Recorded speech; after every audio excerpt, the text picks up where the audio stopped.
Someone's in the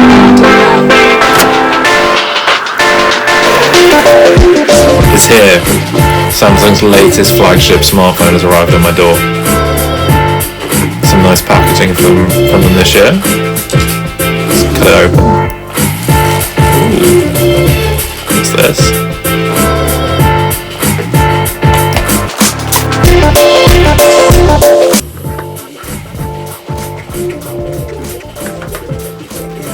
That is a nice screen.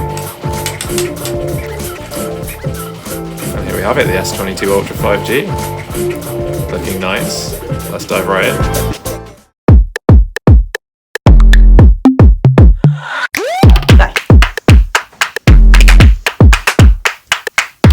Hey guys, Sam here. So some of you might remember the Galaxy Note.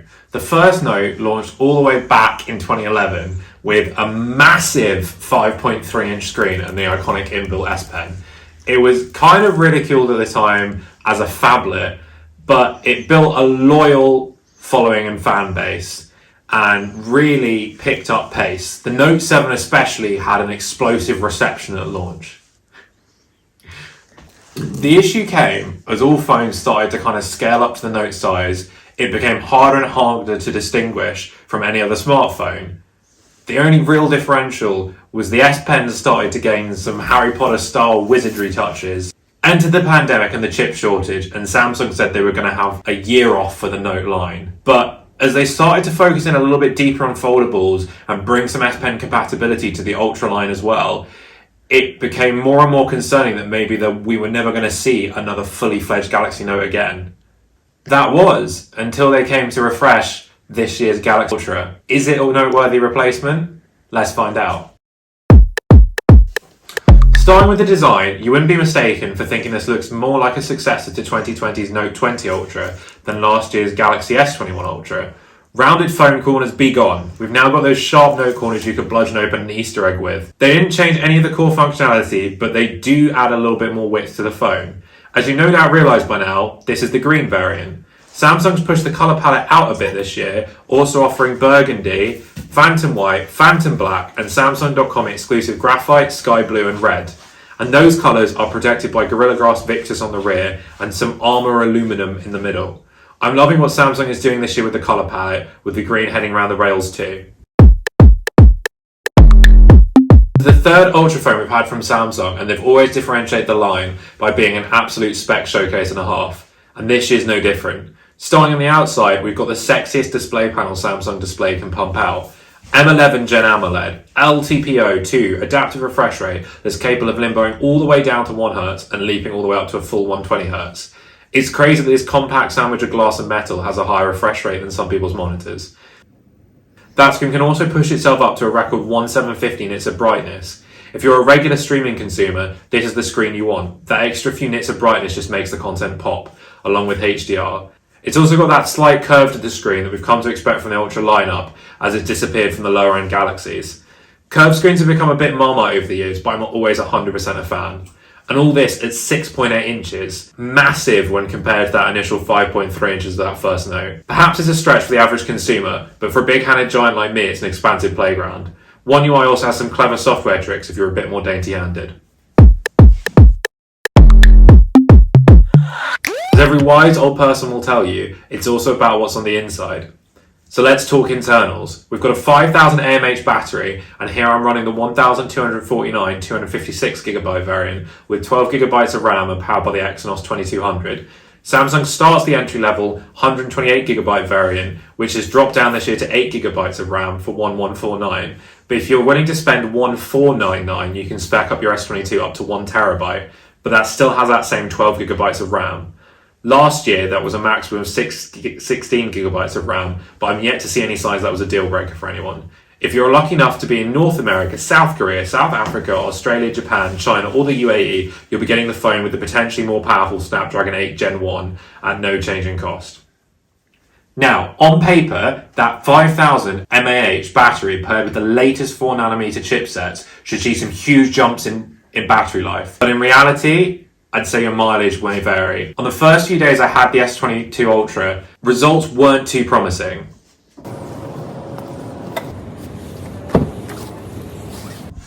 So here we are, guys. It's almost 7 p.m. on my first day with the S22 Ultra. I've driven into the office today and I've had the S22 Ultra going. Pretty standard, not too many heavy tasks. It's been paired to my watch for the first day, which is the Watch 4 running the latest version of Wear OS. It's had a couple of Bluetooth connections. It's been connected to 5G all day, which admittedly will be draining the battery a little bit faster. And I've stopped on the walk back from the office just to take some pictures of a couple of sites along the way back. So let's check what the damage is after sort of a medium day of use. So yeah, we're down to 4% here, which, you know, isn't great. If we look at the sort of screen on time stats, it's only 1 hour, 54 minutes of screen on time today, 10 hours and 46 total, and the phone is almost completely dead. So hopefully the S22 Ultra can surprise me during the rest of the week, but at the moment, I'm not particularly hopeful. But then a software update and a marginal improvement. I'm really getting north of 3.5 hours of screen on time, and Samsung's AI calculator reckons I could get about 15 hours of battery life for the whole day. It's nowhere near the absolute beast life of 2 days that I'm getting from the iPhone 13 Pro Max, but I'm confident enough I'm going to be near a charger when I need that top up. It's worth mentioning as well that some initial tests I've seen have shown that the Exynos chip might be a little bit worse than the Snapdragon chip when it comes to standby battery life. One test in particular saw the Snapdragon losing 4% over 11 hours of standby time, whilst the Exynos lost a whopping 15%. Again, let's see if a further software update can make those stats just a little bit better, but it's not quite the battery that will last as many hours there are in a day as Samsung actually legitimately calls out on their website. When it does come to that top up, Samsung's actually brought back a feature all the way back from the S20 Ultra that skipped the Note 20 Ultra, and that's 45 watts wired charging. In theory, it sounds great and an amazing way of getting your battery back up to level, but in reality, it's not quite the sub 1 hour that you're going to get with brands like OnePlus. As well, you're going to have a bit of a headache when it comes to finding the charging protocol and charger that will actually net you that 45 watts.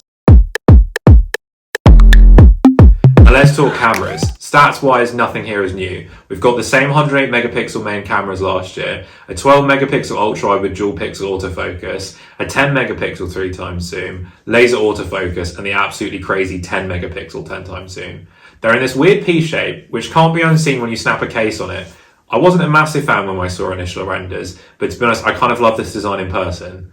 Now, Samsung has always been near the top of the camera shootout tables, but I have to be honest, when it comes to animals, portraits, portrait video on night mode, I've been reaching more for my iPhone 13 Pro Max than I have my Galaxy. This year though, Samsung's making a huge deal about the software changes to their camera. You might have even seen the box in the opening calling them out. Make your nights epic with nightography. Super clear glass on the main and ultra wide camera. Supposedly, this is Samsung finally taking advantage of that massive 108 megapixel sensor to get better shots out at night and pairing it with some really clear glass to avoid lens flare. Having tested it out, it's not too bad. The images come out a little bit light but reasonably close to life in terms of color recreation, and I have to say that's a theme throughout the lenses this year. I've got some decent night shots out of the camera, as you can see as I've papped my way around London. This also applies to portrait mode. I'm really impressed with the way it picked out the details on this nighttime shot of M under the streetlights. And if that super clear glass is good enough to get rid of those weird artifacts you see on the iPhone 13 taking night shots, then that's definitely an improvement. That 108 megapixel also benefits from what Samsung calls adaptive pixel, which supposedly takes the 108 megapixel output, the 12 megapixel output, depending on lighting conditions, and fuses the two of them together. I don't really understand how this works, given the 12 megapixel is just a binned version of the 108 megapixel, and I can't really see any massive improvement, but generally those nighttime photos are looking really great. There's definitely still a hefty bit of lag when you hit that shutter button in 108 megapixel mode or 12 megapixel mode as it bins those photos together. We've also got the super night solution. I am starting to wonder if half of the Ultra's price tag goes to paying the marketing department. It supposedly is meant to clear up photos and videos at night time to make them a little bit more clear. I'm really impressed with how it's looking on these photos, but I'm not 100% sold on how it's clearing up these videos here. The zoom lenses here continue to be on the up and up and bring up some absolutely amazing and stunning photos. The issue here is though, they're not paired with that 108 megapixel sensor or the massive sensor size of any of the lenses, so your mileage is going to vary when you try and capture anything with them at night. The ultra wide is also cranking out some amazing shots this year and is looking really great when you bring it into macro mode with that dual pixel autofocus. On the software side, we've seen a much needed tune-up under the hood to bring portrait mode a little bit closer to what we're seeing from the likes of Apple and Google. Supposedly, the AI is now good enough to pick out individual strands of hair as it seeks to separate you out from the background. And as you can see, it's doing a pretty good job with the fluffy teddy bear that is Nelly here, taking out her fur from the backdrop. But it has struggled a little bit on this shot, getting those individual hairs at the top of her head where it's most curliest, separated from the background. I'm really impressed with how well it handled Em here when I snapped this shot for her Instagram, managing to separate her from the background, even inside the crook of her arm there. My only complaint with portrait mode this year is there is a definite lag as that extra AI grunt starts to process.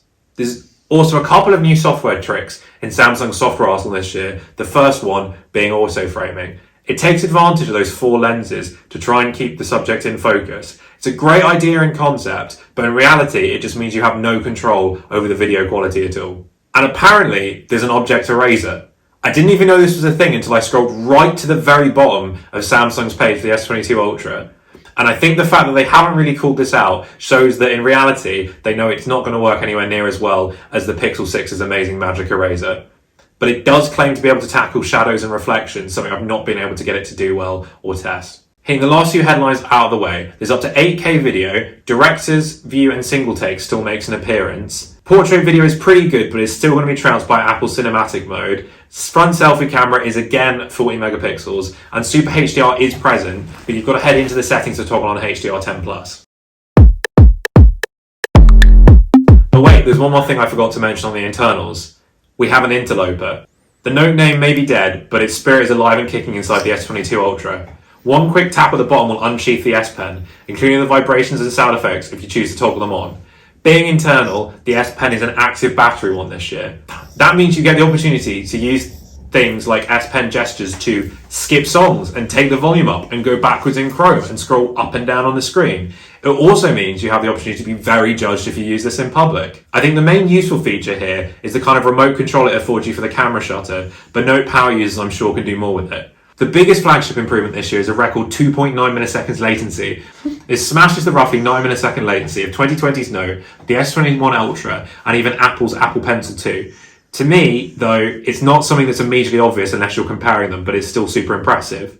If I'm honest, the S Pen for me is just small enough to be a little bit uncomfortable with my monkey mitts and took some getting used to get a good grip. It's mainly been used for a peek into email and messages and for its off-screen doodle option when I'm on the phone and need a quick thing to jot notes down to. But that's the beauty here. If you don't want it, it can just stay inside. And last few things to squeeze in here. Wi-Fi 6E is on board, which will allow you up to 2 times faster speed with 6 GHz bands, but good luck actually finding a network that offers those speeds. 5G is still here as well, as is the under-screen fingerprint reader, which continues to be practically effortless. Samsung, like Google, has partnered with Snapchat this year to bring some different lenses into the app, which even though I barely use the app is pretty neat. My only complaint is you can only toggle into the ultra-wide and have to manually zoom to find the telephotos. TikTok and Instagram are also meant to be seeing these features, but I don't see that integration yet. Some of that AI processing is also meant to make an appearance in this app, which eventually means you'll be able to use night mode and some of the auto-stabilization option. DeX continues to make an appearance. And out of the box, the S22 Ultra is running One UI 4.1 because that 0.1 is so important and makes you feel so new, which is Samsung's skin on top of Android 12. Now, I've been with Samsung since the dark days on the Galaxy S4 of TouchWiz, and I have to say they've come really far with improving their software. Google bills Android 12 as the most personal and private yet, which I tend to agree with as it really gives you more privacy options when you're installing those apps. One UI has plenty of useful enhancements on top of it as well, including the color palette selector built on top of Google's Material U. I've had great fun choosing different backgrounds to see what colors I can theme in. My only real concern with One UI 4.1 is just how many random apps I had to blast straight into a folder. Hopefully we're not on the slippery slope back to TouchWiz's bloatware. Samsung also promises 4 years of Android updates and 5 years of security updates for anyone purchasing the S22 Ultra, which is absolutely mind-blowing given that Google only promises 3 years on this year's Pixel. That's great news from both an economic and a sustainability point of view because it means you can keep running this flagship phone for even longer without being forced to upgrade. I'll be interested to see how this pans out though, because traditionally, the amount of software and security updates offered to phones like the Galaxy has been limited by Snapdragon support for their own chips, alongside Samsung's One UI skin on top of Android. Really great headlines this year, but there's one important question. Is the S22 Ultra really a noteworthy replacement for the Note line? Well, I think if you're coming to your end of life on your Note 20 or your Note 10, there's no question you're going to be snapping this up.